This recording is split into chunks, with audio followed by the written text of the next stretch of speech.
आपण काय पाहिलं आहे आतापर्यंत? मूल्यमापनाचा हा जो पेपर आहे यातल्या पहिल्या घटकामध्ये आपण मूल्यमापन ही संकल्पना आपण समजून घेणार आहोत. तर यामध्ये आपण पहिली गोष्ट तर मापन हे आपण समजून घेत आहोत. तर मापनामध्ये तिसरा जो घटक येतो तो म्हणजे काय असतो बघा?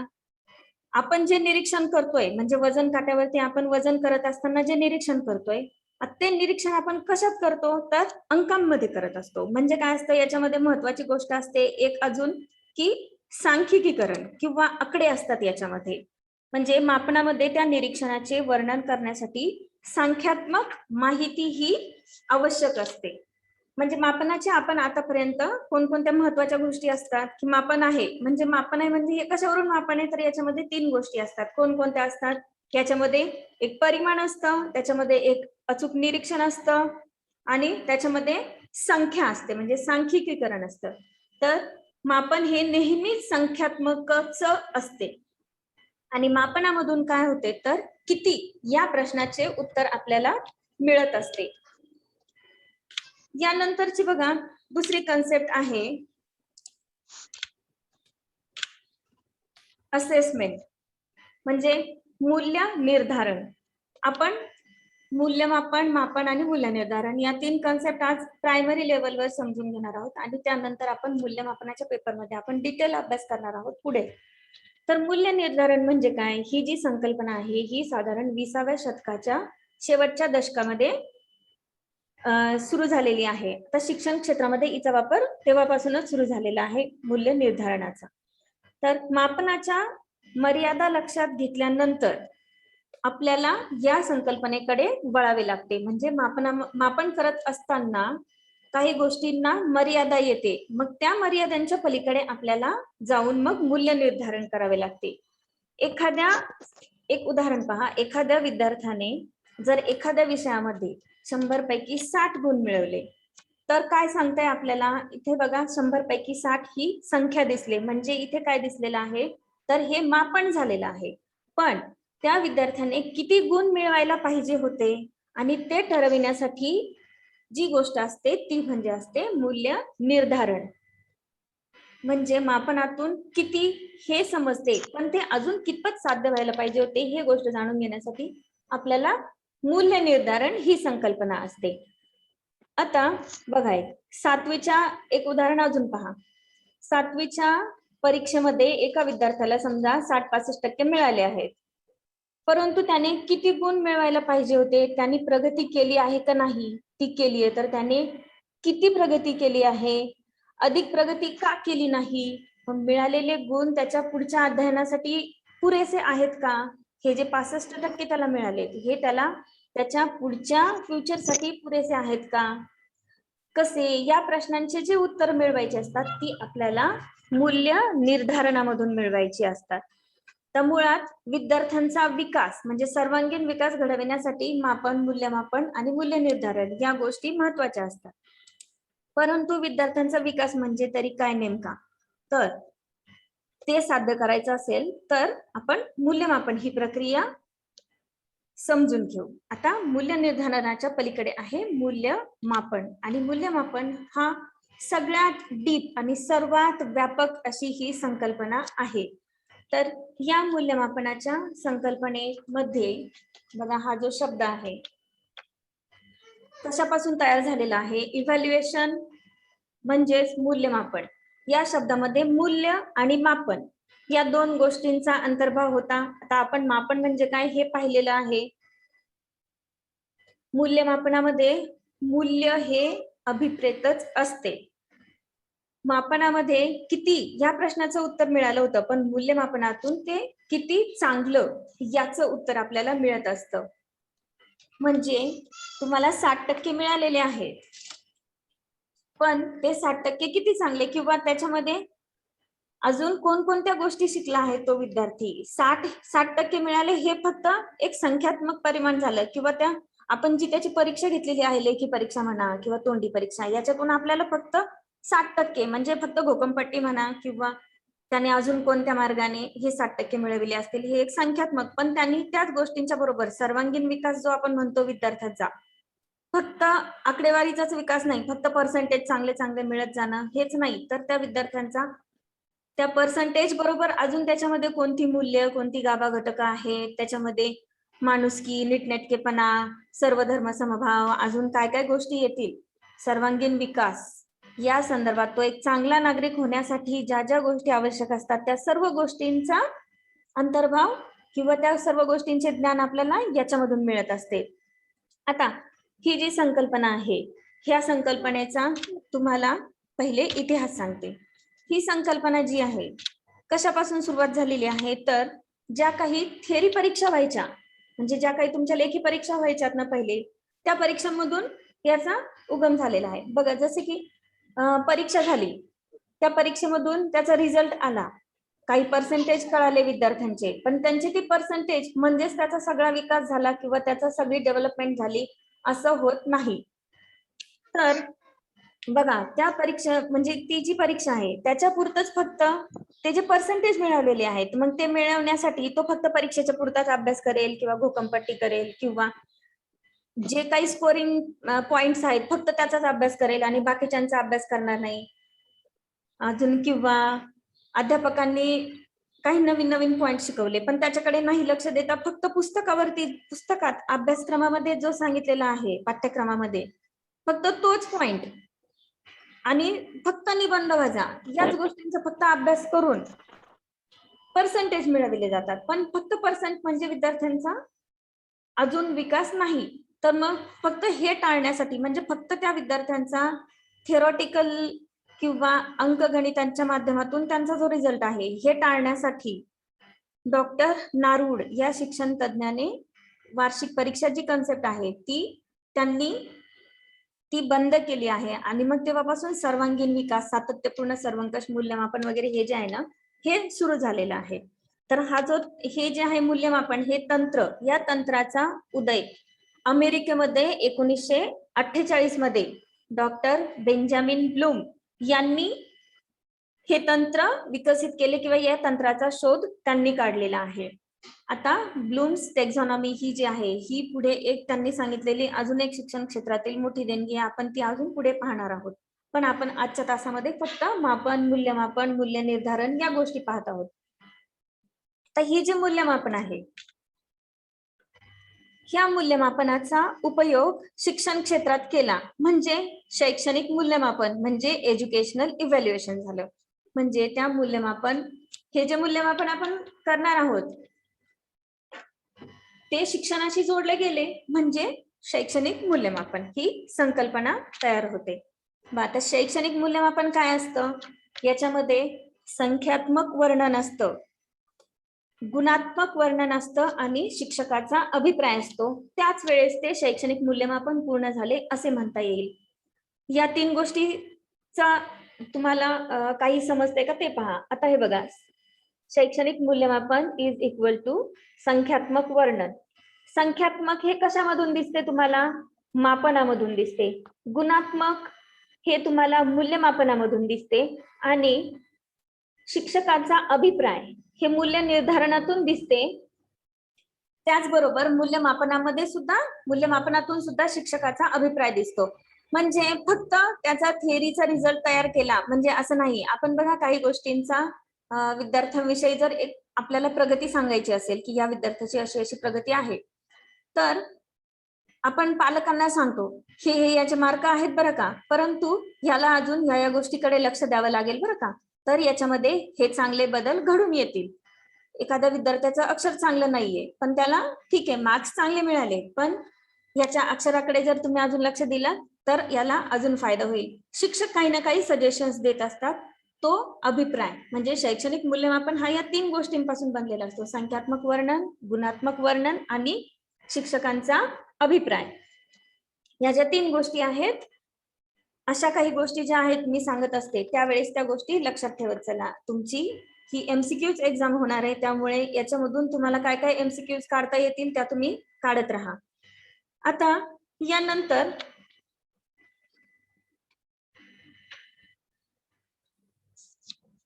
मापन आणि मूल्यमापन याच्यामध्ये काय फरक आहे. आतापर्यंत आपण मापन आणि मूल्यमापन या गोष्टी जाणून घेतल्यात. आता याच्यात काय फरक आहे बघा, तुम्हाला सांगता येऊ शकतो परंतु आपल्याकडे तितका वेळ नाहीये की तुम्ही विचार करून परत उत्तर द्याल मला, तर मी तुम्हाला फरकाचे काही मुद्दे सांगते, ते फक्त लक्ष देऊन ऐका. मापन हे काय असते, नेहमी संख्यात्मकच असते. आणि मूल्यमापनामध्ये काय काय असते, संख्यात्मक माहिती असते, गुणात्मक माहिती असते आणि शिक्षकाचा अभिप्राय, या दोन्ही गोष्टी असतात. मापनामध्ये अजून काय असते, याच्यामध्ये सांख्यिकीय परिमाण असतात, वापरलेली असतात. तर मूल्यमापनामध्ये काय असतं, आपल्याला वस्तूचं वजन करायचं म्हणजे आपण फक्त वजन काटायची, किलोग्राम म्हणा किंवा तो तोल काटा, एवढ्याच गोष्टी असतात. पण मूल्यमापन करायचं असेल तर त्याच्यामध्ये त्याच्याबरोबर अजून दुसऱ्या गोष्टी सुद्धा वापरल्या जातात. म्हणजे शाळेच्याच बाबतीत पहा, याच्यामध्ये मग परीक्षा घेतली जाते, वेगवेगळी चाचणी घेतली जाते, मुलांचं निरीक्षण केलं जातं, याच्यातून मूल्यमापन केलं जातं. मापनात गणितीय साधने असल्याने ते नेहमी वस्तुनिष्ठ असते. एखादं गणित आहे, त्याचं उत्तर आपल्याला एका स्टेप मधूनच गेलं तर ते बरोबर तेच उत्तर देणार, म्हणजे वस्तुनिष्ठता असते गणितामध्ये. तर मूल्यमापनामध्ये व्यक्तिनिष्ठता असते. व व्यक्तिनिष्ठता कशामुळे, कारण त्याच्यामध्ये शिक्षकाचा अभिप्राय पण असतो. शिवाय ते मूल्यमापन जे असते ते निरीक्षणामधून सुद्धा केलं जातं, त्यामुळे त्याच्यामध्ये व्यक्तिनिष्ठता येऊ शकते. एखाद्या विद्यार्थ्याविषयी जर आपल्या मनामध्ये काही ग्रह निर्माण झालेले असतील तर त्याचा परिणाम त्याच्या मूल्यमापनामध्ये होऊ शकतो. म्हणून मूल्यमापनामध्ये व्यक्तिनिष्ठता येते, तर मापनामध्ये वस्तुनिष्ठता असते. मापनातून कशाचे उत्तर मिळते, किती या घटकाचे उत्तर मिळते किंवा या प्रश्नाचे उत्तर मिळते. पण मूल्यमापनामधून किती चांगले या गोष्टीचे उत्तर मिळते. मापनाची दरवेळेस संख्यात्मक नोंद घेणे शक्य असते, पण मूल्यमापनामध्ये संख्यात्मक नोंद असेलच असे नाही. कधी कधी वर्णन करून सुद्धा मूल्यमापन केलं जातं किंवा त्याचा जो रिझल्ट आहे तो वर्णनात्मक सुद्धा असू शकतो.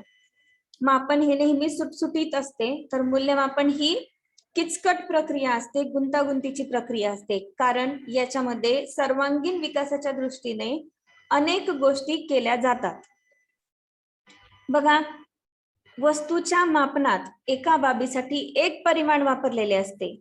म्हणजे मापनामध्ये एखाद्या गोष्टीचं मापन करण्यासाठी एकच परिमाण सुद्धा पुरेसे असते, पण मूल्यमापनामध्ये एका गोष्टीचे मापन करण्यासाठी वेगवेगळी परिमाणं वापरली जातात. म्हणजे तोंडी परीक्षा पण असू शकते, लेखी परीक्षा पण असू शकते, प्रात्यक्षिक परीक्षा पण असू शकते, शिक्षकांचं निरीक्षण, तो कसा ती कृती करतो, याचे सुद्धा समावेश त्याच्यामध्ये असू शकतो. मापनाचा अजून एक फरक असा की मापनाचा जो अर्थ आहे तो सहज लावता येतो, तर मूल्यमापनाचा अर्थ लावण्यासाठी विशिष्ट प्रकारचं प्रशिक्षण घ्यावं लागतं. आता तुम्हाला जर सांगितलं एखाद्या गोष्टीचं मापन करा, तुम्ही मापन करू शकता, पण तुम्हाला मूल्यमापन, आता तुम्हाला अजून मूल्यमापन हीच गोष्ट माहित नाही किंवा त्या मूल्यमापना अंतर्गत येणाऱ्या अनेक गोष्टी आहेत, त्या गोष्टीच तुम्हाला माहित नाही. याच्यामध्ये मग साधने असतात, उद्दिष्टे असतात, अध्ययन अनुभव असतात, या गोष्टी काय यात जर तुम्हाला अजून माहित नाही तर तुम्ही तो रिझल्ट देऊ शकता का, नाही देऊ शकत. म्हणजे मापन हे कोणालाही सहजपणे करता येते, पण मूल्यमापन हे फक्त प्रशिक्षित व्यक्ती जो असतो किंवा ज्याचा अभ्यास असतो तीच व्यक्ती मूल्यमापन करू शकते. ठीक आहे, मापन आणि मूल्यमापनाचे अशा प्रकारे फरकाचे मुद्दे आपल्याला सांगता येईल. आता मूल्यमापन ही जी आहे ही प्रक्रिया कशी चालते आणि ही प्रक्रिया कोणत्या घटकांभोवतीच फिरत असते, आपण हे जाणून घेऊया. आता हे जे आहे मूल्यमापन, हे जे तंत्र आहे, हे तंत्र किंवा ही प्रक्रिया 3 घटकांच्या साह्याने सातत्याने सुरू असते.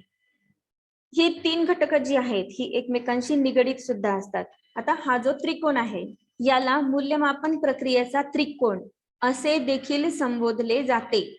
म्हणजे फक्त आपण एखाद्या गोष्टीचं स्पष्टीकरण करण्यासाठी त्रिकोण दाखवला आहे असं नाही, हे एक शास्त्र शुद्ध आहे, याला मूल्यमापनाचा त्रिकोण असे म्हणले जाते.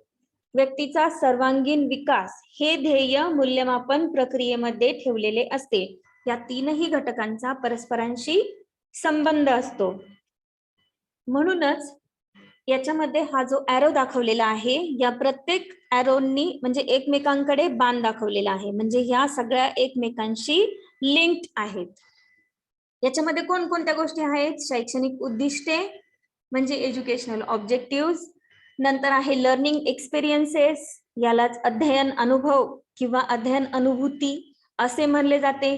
आणि याच्यामध्ये तिसरा घटक आहे टूल्स ऑफ इव्हॅल्युएशन, म्हणजे मूल्यमापनाची साधने. आता ही जी शैक्षणिक उद्दिष्टे असतात, म्हणजे ही एज्युकेशनल ऑब्जेक्टिव्ह, ही असतात साध्य, म्हणजे ही आपल्याला साध्य करायची असतात. कशा थ्रू? तर लर्निंग एक्सपिरियन्सेसच्या माध्यमातून, म्हणजे अध्ययन अनुभवांच्या माध्यमातून आपल्याला ती उद्दिष्टे साध्य करायची असते. म्हणजे लर्निंग एक्सपिरियन्सेस हे काय झाले? हे साधने झाली. आणि टूल्स ऑफ इव्हॅल्युएशन म्हणजे मूल्यमापनाची साधने हे काय आहे? तर याच्यामधून आपण जे उद्दिष्टे साध्य केलेली आहेत किंवा करणार आहोत त्याच्यासाठी आपल्याला पुरावा मिळतो मूल्यमापनाच्या साधनांमधून. म्हणजे एज्युकेशनल ऑब्जेक्टिव्ह साध्य करण्यासाठी आपल्याला अध्ययन अनुभव ही साधने वापरावी लागतात आणि त्याचा पुरावा आपल्याला मूल्यमापनाच्या साधनामधून मिळत असतो. या तीनही गोष्टी ज्या आहेत या एकमेकांशी लिंक आहेत. आता यातला आपण एक एक मुद्दा डिटेल अभ्यासणार आहोत. पहिला मुद्दा आहे एज्युकेशनल ऑब्जेक्टिव्ह. आकृतीचे निरीक्षण करत असताना त्या तीन गोष्टी जिथे ठेवलेल्या होत्या तिथेच ही तीन गोष्ट ठेवलेली आहे, फक्त त्याच्याशी रिलेटेड इमेजेस या साईडला टाकलेल्या आहेत. तर शैक्षणिक उद्दिष्ट बघा, शैक्षणिक उद्दिष्ट म्हणजे काय? प्रत्येक व्यक्तीचे जे वर्तन असते ते कोणत्या ना कोणत्या उद्देशाने तो करत असतो. म्हणजे आपण शाळांमध्ये जातो तर का जातो? शाळेमध्ये शिक्षण घेण्यासाठी, डिग्री मिळविण्यासाठी. जेवण करतो का करतो? पोट भरण्यासाठी. म्हणजे आपण प्रत्येक कृती जी करतो ती का करत असतो? ती कोणत्या कोणत्या उद्देशाने. तसंच शिक्षणामध्ये आपण शिक्षण का घेतो? तर काही ना काही उद्देश त्यामागे असतोच. म्हणजे प्रत्येक शिक्षणातील प्रत्येक गोष्टी मागे काहीतरी उद्दिष्ट असते. औपचारिक शिक्षणामध्ये शिक्षण हे प्रामुख्याने अभ्यासक्रम आणि पाठ्यक्रम याच्यानुसार केले जाणाऱ्या वर्गातील अध्यापनाद्वारे दिले जाते. उद्दिष्टे जर नसतील तर शिक्षण हे कसे राहील? निरुपयोगी राहील, दिशाहीन राहील. जर आपण उद्दिष्ट ठेवलंच नाही पुढे तर आपण शिकणार का? नाही शिकणार. मला 9वीतून 10वी मध्ये जायचंय, 10वीतून मला चांगले पर्सेंट मिळवून चांगली ब्रांच घ्यायची, मग त्यानंतर मला पुढे काहीतरी अजून चांगलं शिकवायचं, मला मेडिकल फील्डला जायचं, मग मी सायन्स घेईल, सायन्स मध्ये मला चांगले मार्क्स मिळाले पाहिजे तर मी डॉक्टर होईल. अशी आपण पुढे उद्दिष्ट ठेवलेली असतात. ती उद्दिष्टे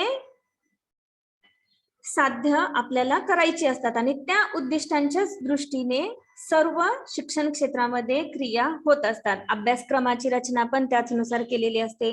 मग अभ्यासक्रमामध्ये पाठ्यपुस्तकामध्ये जी काही घटक असतात ती घटक पण कोणत्या ना कोणत्या उद्दिष्टाने त्याच्यामध्ये आपल्या पुस्तकामध्ये अंतर्भूत केलेली असतात.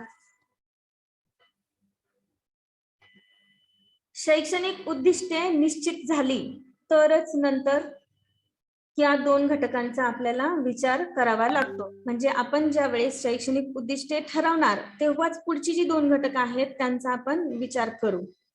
शैक्षणिक उद्दिष्टांना काय म्हणलं जातं? साध्य. म्हणजे ती साध्य करायची आहेत आपल्याला. आता ती साध्य कशी करायची आहे बघा, पुढच्या पॉइंट्स मधून पहा, तुम्हाला हे स्पष्ट करते. शैक्षणिक उद्दिष्टे ही व्यापक संकल्पना आहे. बघा, याच्यामध्ये आपण आतापर्यंत कोणती उद्दिष्ट पाहिलेली आहेत बघा? ज्ञानात्मक, बोधात्मक, भावात्मक हे जे आहे आता हे पुढे येणारच आहे आपल्याला सर्व. पण ज्ञान, आकलन, उपयोजन हे जे तुम्ही पाहिलेलं आहे हे ऑब्जेक्टिव्हच आहेत. एक समोर आपण ध्येय ठेवतो हे पण एक शैक्षणिक ऑब्जेक्टिव्हच आहे. आता याचे सामान्य आणि विशिष्ट असे उद्दिष्टे आहेत वेगवेगळी. ती उद्दिष्टे आपण नंतर पाहणार आहोत. आता यानंतर बघा, अध्ययन अनुभव हा दुसरा मुद्दा महत्वाचा असतो.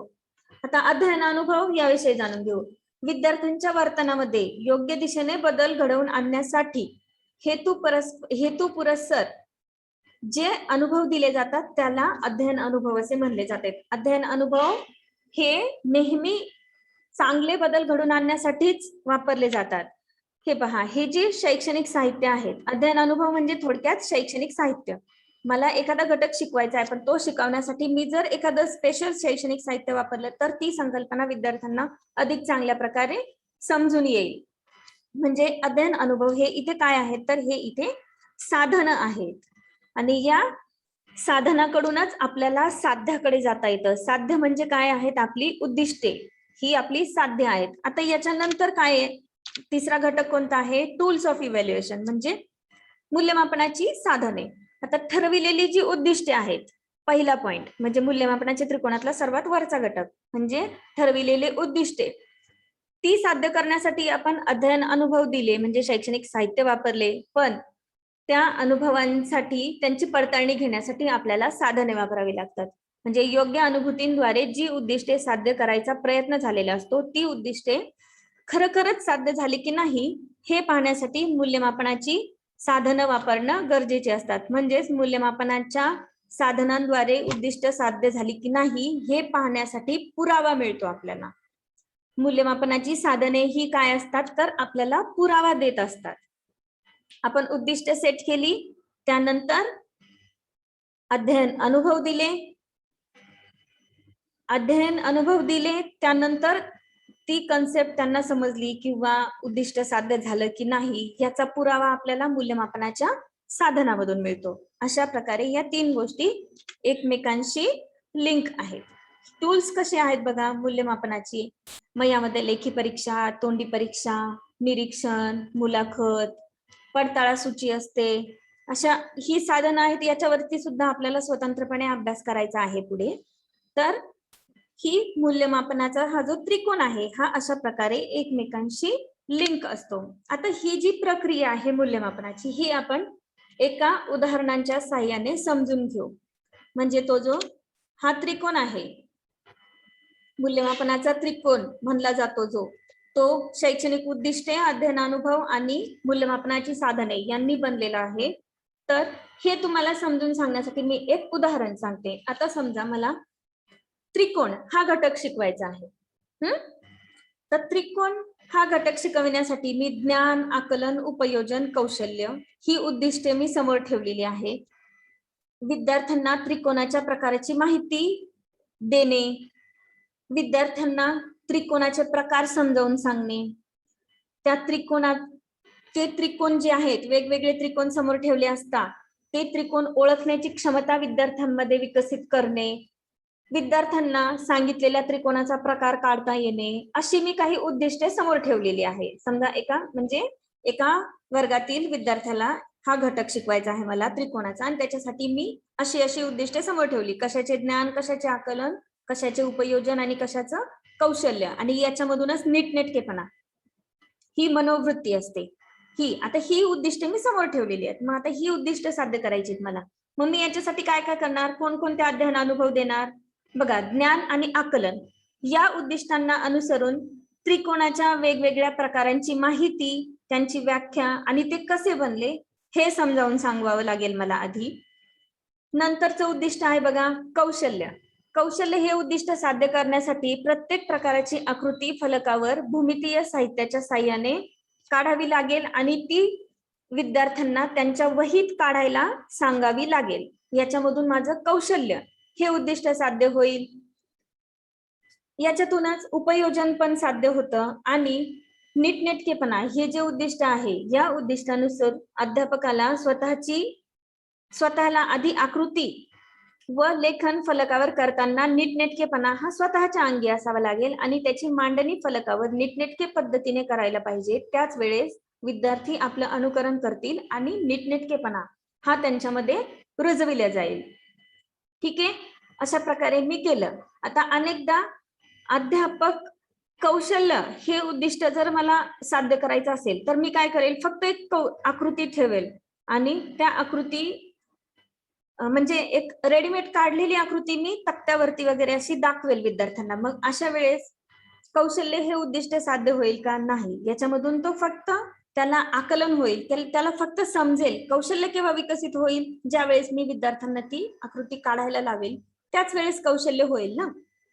म्हणजे मी त्या प्रकारे त्यांना तसा अनुभव देणार ते उद्दिष्ट साध्य करण्यासाठी. आता याच्यासाठी साधनं, आता हे जी वरील आपण उद्दिष्टे ठेवलेली आहेत ज्ञान, आकलन, उपयोजन, कौशल्य, यांच्या मापनासाठी मूल्यमापनाची वेगवेगळी साधनं वापरावी लागणार. आता ज्ञान आणि आकलनासाठी वस्तुनिष्ठ प्रश्नांचा वापर गुंडाळ फळ्यावरती करणे म्हणजे काय, हे झालं लेखी परीक्षा. म्हणजे ज्ञान आणि आकलनासाठी मी त्यांची लेखी परीक्षा घेईल. लेखी परीक्षा हे मी साधन वापरलं. तर वेगवेगळ्या त्रिकोणाच्या आकृत्या दाखवून त्या आकृत्या ओळखून घेणे, त्याच्यासाठी मी कोणतं साहित्य वापरलेलं आहे तर तोंडी परीक्षा, हे त्यांच्यासाठी मी एक साधन वापरलेलं आहे. आणि त्यांना आकृत्या काढायला लावणे म्हणजे काय करणे, मी त्यांना एक क्रिया करायला सांगितलेली आहे, म्हणजे मी त्यांना तिथे प्रात्यक्षिक दिलेलं आहे. म्हणजे मूल्यमापनासाठी किंवा ती उद्दिष्टे साध्य करण्यासाठी मी काय केलंय आता इथे, ज्ञान आणि आकलनासाठी लेखी परीक्षा, उपयोजनासाठी कौशल्यासाठी त्यांना ड्रॉ करायला लावणे म्हणजे प्रात्यक्षिक परीक्षा दिलेलं आहे. आणि एक तोंडी परीक्षा म्हणजे परीक्षा मी 3 प्रकारच्या घेतलेल्या आहेत. 3 साधनं वापरलीत, लेखी परीक्षा, तोंडी परीक्षा आणि प्रात्यक्षिक. आणि त्यांच्यामध्ये नीटनेटकेपणा आला की नाही याच्यासाठी मी काय केलं तर मी त्यांचं निरीक्षण केलं. म्हणजे मी यावेळी 4 साधनं वापरलेत. आपण जे म्हणलेलं आहे ना, मापनासाठी एकच साधन वापरता येतं आणि मूल्यमापनासाठी अनेक साधनं असू शकतात, त्याचं हे एक उदाहरण झालं. म्हणजे ही मूल्यमापनाची प्रक्रिया अशी एकमेकांभोवती फिरत असते आणि एकमेकांशी लिंक असते. अध्ययन अनुभव आधी शैक्षणिक उद्दिष्टे समोर ठेवावी लागतात.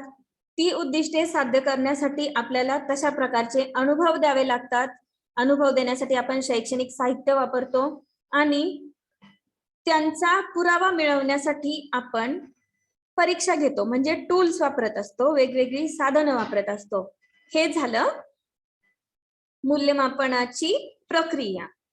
तर आज आपण पहिल्या प्रकरणातील पहिला जो पॉइंट आहे तो आपण अभ्यासलेला आहे. पुढच्या तासामध्ये आपण याच्यापेक्षा याचा पुढचा पॉइंट अभ्यास करणार आहोत. तर